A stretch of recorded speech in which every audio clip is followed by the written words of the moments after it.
Dunyodagi eng zo'r psixologlar ham, eng zo'r vrachlar ham hamma narsa yaxshi narsa haqida o'yla deydi.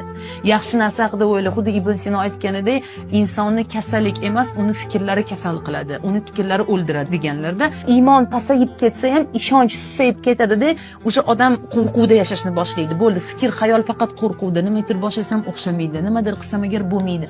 Iymon susayib ketgan sari biz o'zimizni ham yo'qotib, qayerdaman deyishni boshlaymiz.